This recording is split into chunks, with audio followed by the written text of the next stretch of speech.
¿Quién mató a Devani Escobar? ¿Alguien está encubriendo el asesino o los asesinos? ¿Existen poderes ocultos que actuaron para desviar las investigaciones o dirigirlas hacia un callejón sin salida?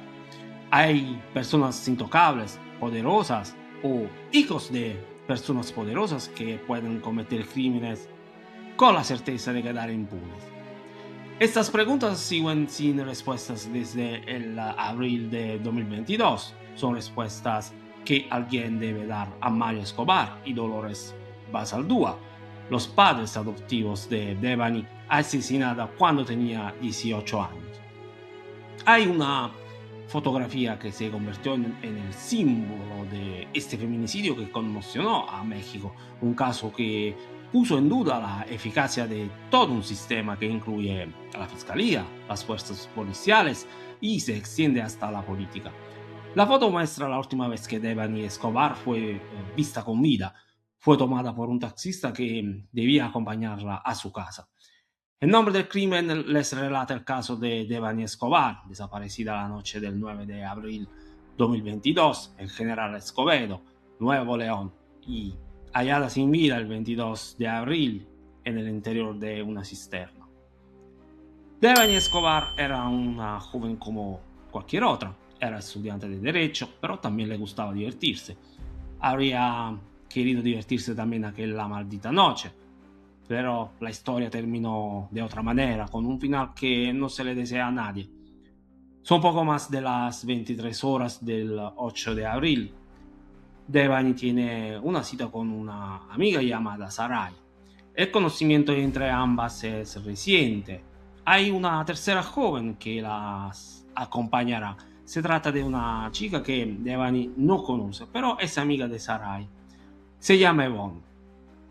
Las tres mujeres llegan en taxi a San Nicolás y allí compran una botella de vodka.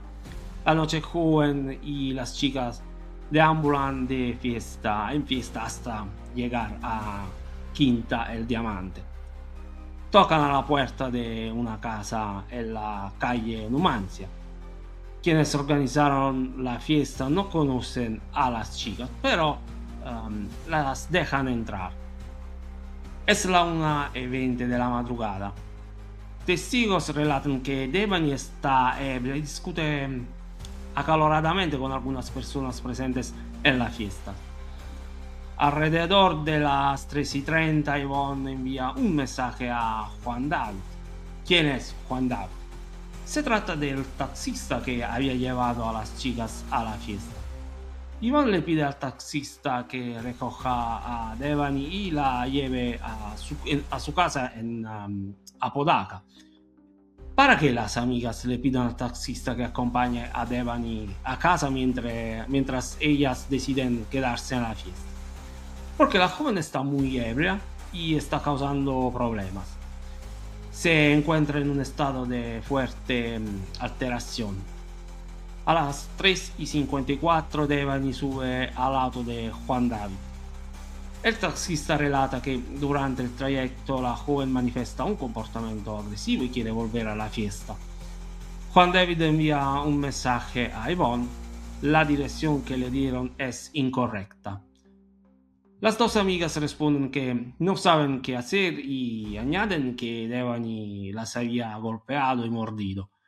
Las amigas intentan contactar telefónicamente a los padres de la joven, pero nadie responde. A las 4:25 en la carretera entre la calle Numancia y vía Numancia Laredo, en la colonia Nueva Castilla, Devani baja del auto. Según el relato del taxista, hacer que vuelva a subir es imposible. La joven es captada por diversas cámaras de seguridad en la zona hasta llegar al Motel Nueva Castilla. Son las 4:33 y aquí hay dos cámaras que la graban. Parece que nadie persigue a la víctima, quien no se encuentra lejos de la cisterna donde será hallado su cuerpo. A la mañana siguiente, los padres denuncian la desaparición de la joven. El 12 de abril, el taxista es arrestado, pero es liberado de inmediato al no haber indicios de su culpabilidad. Las búsquedas de Devani continúan sin éxito. La zona cercana al motel Nueva Castilla es rastreada varias veces. Se revisan incluso las cisternas, pero si el cuerpo de la joven estuvo allí desde el principio, por una razón que parece inexplicable, no es visto. La cisterna donde se encontró el cadáver fue revisada 4 veces. La quinta vez, la cisterna es inspeccionada después de que los empleados del motel reportaran un mal olor. La policía dice haber cometido un grave error, pero hay también otra explicación. El cuerpo de Devani no estuvo allí desde el principio. Alguien lo llevó en un segundo momento. Sin embargo, la primera hipótesis sobre la muerte de la joven es la del accidente. Para la fiscalía, Devani se subió a la cisterna y cayó adentro. La causa de la muerte se atribuye a un traumatismo craneal. Son conclusiones apresuradas. El padre de la víctima exige una segunda autopsia. Ahora el caso se investiga como feminicidio y las indagaciones son transferidas a la Fiscalía Especializada en Feminicidios y Delitos contra las Mujeres.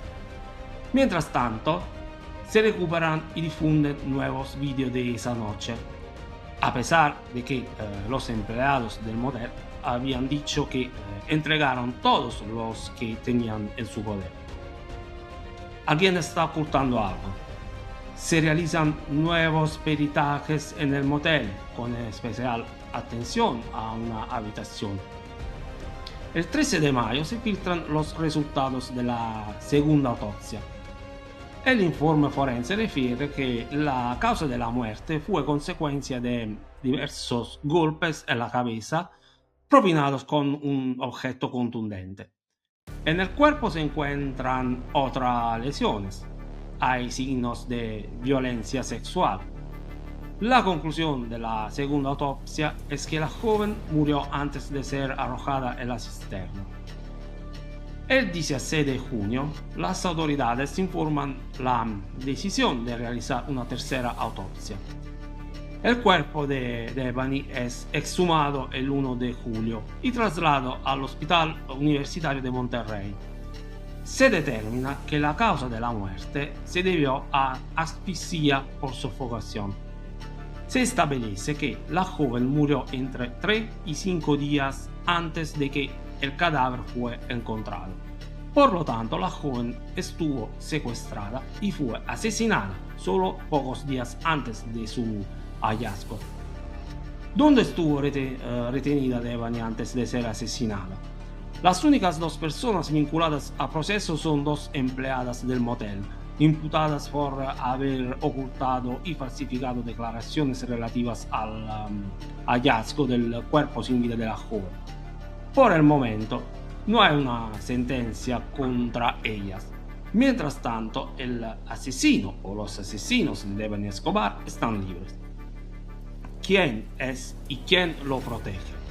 Asumiendo que haya un protector, sigue siendo un misterio.